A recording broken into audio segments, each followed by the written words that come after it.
موتوه يا عم، هو خايف يمشي. موتوه.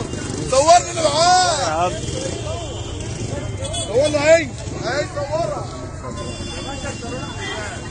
اللي حصل في كرداسة النهاردة مش مجرد حادث بطريقة عادية، دي واقعة خلت الناس مش مصدقة اللي بيحصل. ازاي شاب مصري في قلب منطقة شعبية وزحمة زي كرداسة يقرر يحط علم إسرائيل على عربيته؟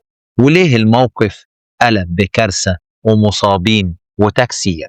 تعالوا نعرف الحكاية من أولها لآخرها في الفيديو ده. الوقت ليلة 27 فبراير 2026، يعني بعد صلاة التراويح بكام ساعة. المكان شارع سياحي حيوي جدا في كرداسة بالجيزة.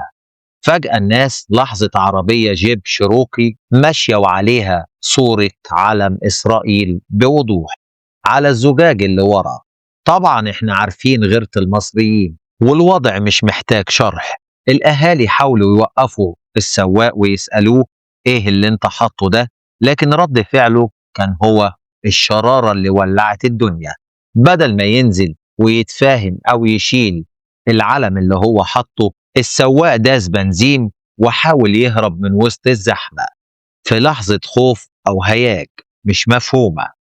السواق اللي عرفنا بعد كده إنه مهندس زراعي واسمه أحمد عادل وعنده حوالي 34 سنة، بدأ يطيح في كل اللي قدامه، خبط عربية ملاكي ودخل في موتوسيكل، والناس كانت بتجري من قدامه علشان تنجد نفسها. التقارير بتقول إن في حوالي من 3 ل 10 أشخاص اتصابوا بكسور وكدمات نتيجة التهور ده، لكن رجالة كرداسة ما سكتوش، طردوه وقدروا يحاصروه ويوقفوه كمان. وطبعا اللحظة دي كانت صعبة جدا عليه قبل ما الشرطة توصل وتستلمه من ايد الناس اللي قاموا معاه بالواجب. الشرطة وصلت وقبضت على السواق ونقلت المصابين للمستشفى، والتحقيقات دلوقتي شغالة على كذا خط. هل السواق ده كان تحت تأثير المخدرات ولا الموضوع ليه علاقة بسلامة نفسية، خصوصا انهم لقوا في العربية